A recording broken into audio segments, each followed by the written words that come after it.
Number 15, Battlefield 4.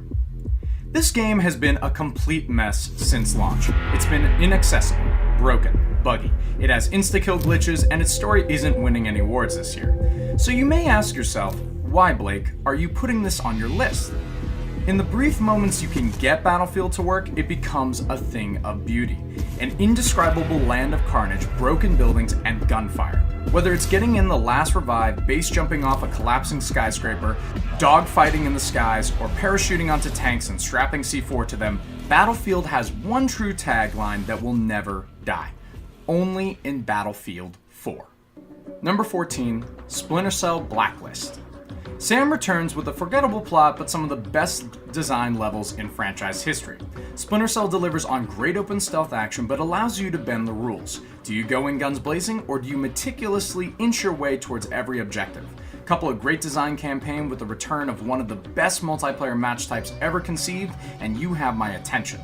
Spies vs. Mercs engages players and teaches them to not only work as a team, but to be pros. It's so refreshing to play a game that doesn't hand its kills out like Tic Tacs. If it's one thing this game does right, it makes you feel like you've earned every win. Number 13, Pokemon X and Y. Call it a relapse, and you've got Pokemon. Most fans come back every year, but I got this monkey off my back a long time ago. But with new rendered graphics, smartly designed online features, great pacing, transparent hardcore stats, and hundreds of Pokemon I've never seen, well, Papa needs his fix until I catch them all. Or break my 3DS for not producing a shiny Pokemon like I wanted. Number 12, Injustice Gods Among Us. I wasn't excited for this game in the slightest. I knew I would play it because of my trust in NetherRealm Studios, but I just wasn't really impressed. Injustice offers a great DC storyline, but it's the constant competing I had with friends that made this game so exceptional. A solid tutorial helped me learn, but being able to reference special moves and combos made me empowered. To this day, few of my friends can match me, but when they do, it becomes an exciting spectacle to behold. Yes, Akumika mad sharks! Number 11, Metro Last Light. Metro Last Light makes one of the strongest cases for best looking game of the year. It shrouds itself in dark corridors with the air being so thick that paranoia and fear set in early. However, polygons are just a small part of why this game is exceptional. A stronger narrative than its predecessor coupled with believable, albeit depressing environments and characters make this game strong. The combat is one part fun and one part challenging. You can choose to waste your bullets to get the upper hand, or save your ammo to buy crappier ammo in bulk. Plus, we can't forget an optional 20-minute theater show, can we? The stage has never witnessed anything like this before. I feel sorry for the other performance now. Their attempts at impressing the audience might fall short after such a spectacle.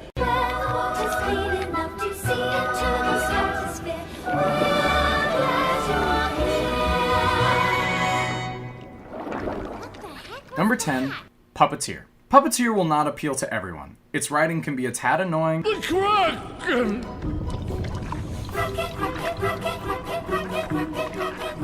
but the story is an adventure unlike any other. Medieval castles, boss based on the Chinese zodiac, poisonous forests, Disney-like oceans, a sushi-chopping octopus, a giant robot crab mech that turns into... Well, this game packs in so much creativity it's hard to ignore. The game design isn't the best, and the controls are a little floaty. Despite these caveats I have, I could not get over how charming this game was. It's the ultimate puppet show, and you should all buy a ticket.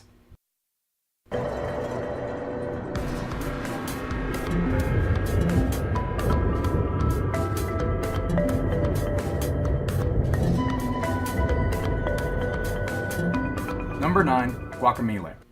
This was one of the last games I played last year, and I'm glad I did. Not only does this game have a wonderful art style, but it places us in few environments we rarely see. Guacamelee's Day of the Dead theme captured my imagination, but its gameplay delivered the finishing blow. Tight controls, great puzzles, encounters that take all of the fun of an action game, but ground it in a Metroidvania world. This little game is short, but Guacamelee offers a wonderful soundtrack, great comedic writing, and tens of Easter eggs to find. It was worth every penny and made me love my PlayStation Vita. Number 8, Tomb Raider. This is the Lara Croft reboot that fans have deserved. A beautiful, mysterious island that becomes the creation point of an icon. Lara becomes a hero we can respect and admire as more than a sex object. This game does a lot to redeem past criticism of the Tomb Raider brand. The combat is some of the best third-person shooting I've played, and easily beats Uncharted's clunkiness. The exploration has welcome Metroidvania feel, and the environments are stunning.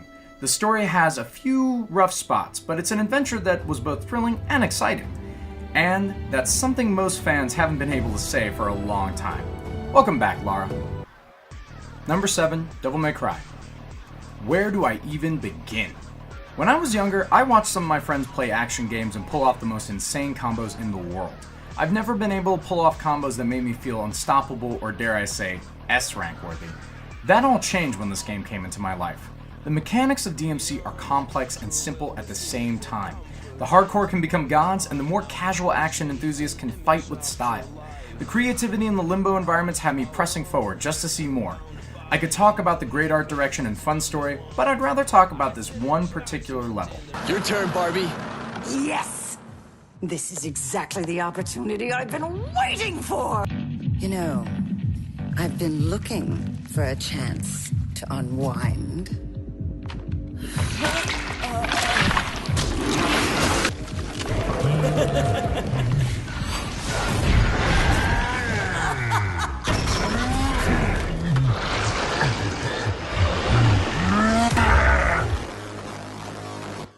Now there is a face only a mother could love.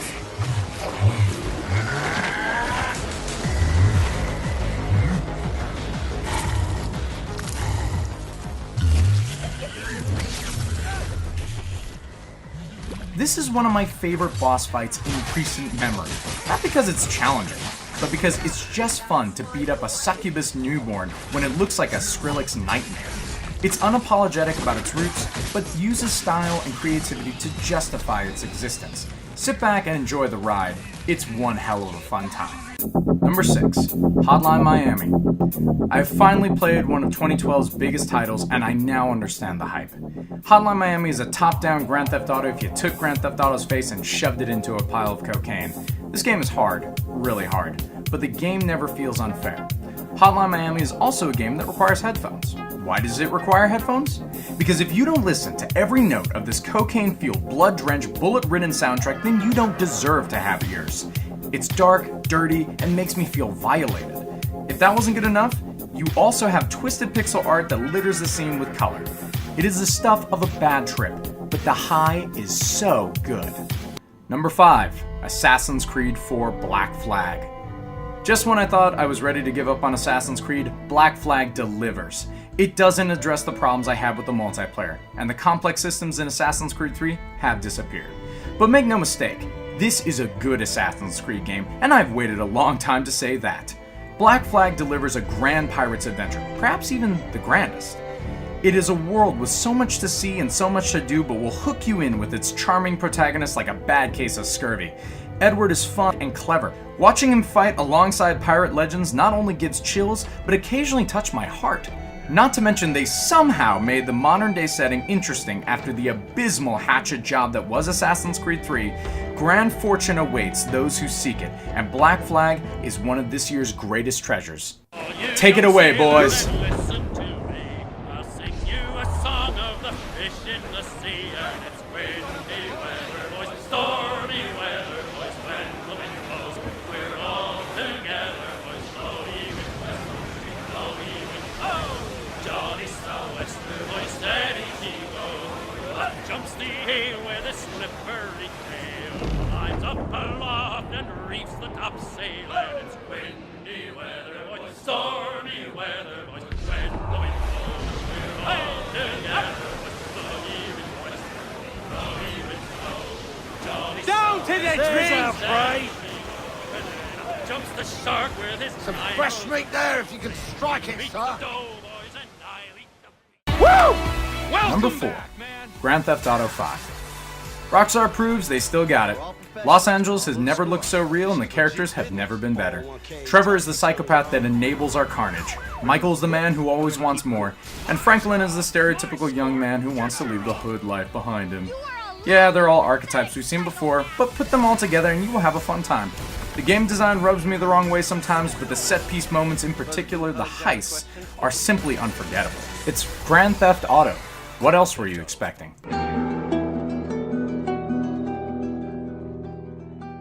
Number 3, The Last of Us. Within the first 10 minutes, you're gonna cry. I guarantee it.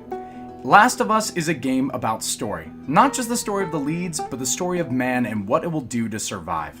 Ellie and Joel separately are broken and kinda uninteresting, but put them together and you'll find an inseparable bond. Last of Us pushes the PS3 to its limits, with beautiful and diverse landscapes.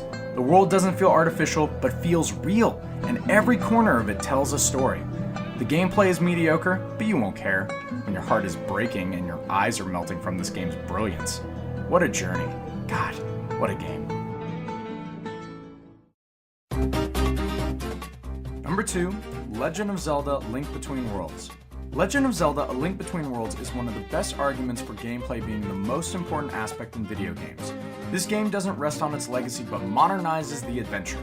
This game has some of the best pacing and strongest game design of any Zelda game.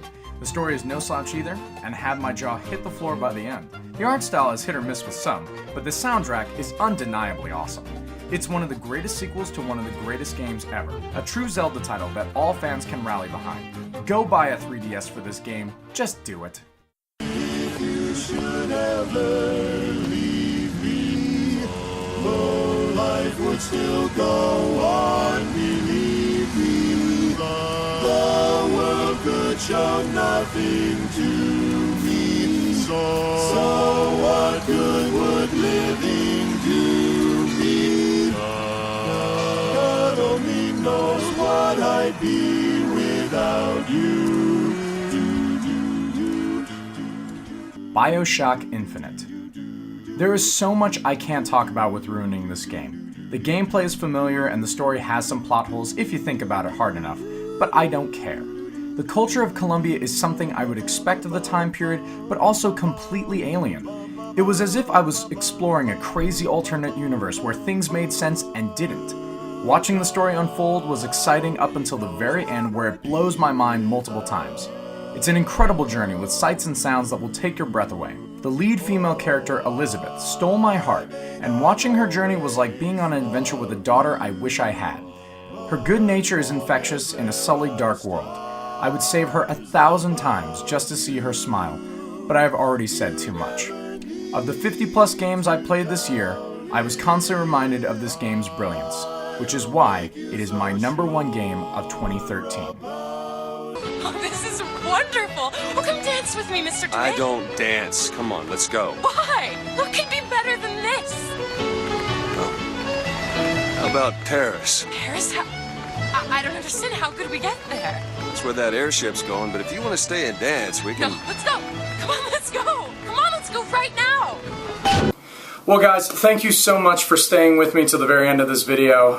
It was a long year last year, many great games, many wonderful memories, and hopefully 2014 will bring many of those to challenge my thoughts and perceptions on what the video game industry is and what games can be. I'd like to first do a little cleanup before we end this video. First of all, none of the videos, with the exception of some Battlefield footage and some Assassin's Creed footage, were my own. They were all taken from IGN reviews, Game OXOX, walkthroughs, things like that.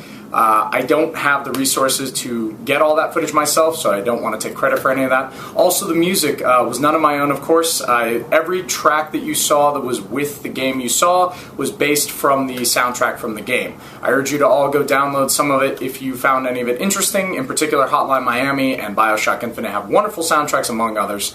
Thank you so much, and we'll see you later in 2014. I hope to make some more videos, at least maybe once a month. So until then, have a good week. I'm Blake the Great.